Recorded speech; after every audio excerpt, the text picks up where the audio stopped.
Ādažu brīvās Valdorfas skolas vēsturē šodien piepildījies pats sen gaidītākais sapnis. Skolai tagad būs pašai sava sporta halle. Līdz šim bērni uz sporta stundām vesti uz 2 kilometru attālo novada sporta kompleksu, un tās nav bijis vienkārši ne skolēniem, ne skolotājiem. Protams, mums vajadzēja pa minūtēm izplānot katru starpbrīdi, lai autobuss var sagaidīt tos, kas tikko nosportojuši, lai viņi pagūst saģērbties, iekāpt autobusā, atvest, nākamos atkal aizvest.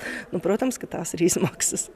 Saraksts, ar ko tiks aprīkot jaunā sporta zāle, esot garš, bet pagaidām tajā uzstādīti basketbola grozi un volejbola tīkls, un puišiem acis jau mirdz. Protams, ļoti skaista zāle, manuprāt, un ar nepacietību gaidām, kad varēsim šeit sportot. Gandrīz 1000 kvadrātmetru lielā būve, kurā apmēram pusi aizņem zāli, bet otru pusi ģērbtuves, ir īpaši nevien tāpēc, ka ilgi gaidīta, bet arī tāpēc, ka tā ir viena no retajām energoefektīvajām ēkām. Tradicionālo radiatoru šeit nemaz nav, bet siltumu nodrošina īpaša sistēma, kas ierīkota griestu paneļos. Ja mēs salīdzinām ar daudz dzīvokļu nosiltinātām mājām, tad viņu patēriņš ir vidēji no 70 līdz 90, bet mūsu sporta zāle būs tikai 14.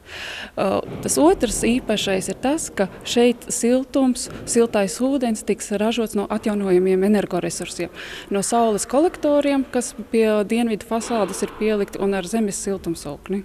Energoefektīvās sporta zāles būvniecību, ko finansējas Eiropas ekonomikas zonas finanšu instruments, izmaksājusi nedaudz vairāk kā 1 000 000 eiro. Jaunā sporta zāle skolēnu rīcībā tiks nodota pirmdien, bet jau šobrīd tiek domāts, kā īstenot nākamo sapni uzbūvēt mūsdienīgu stadionu.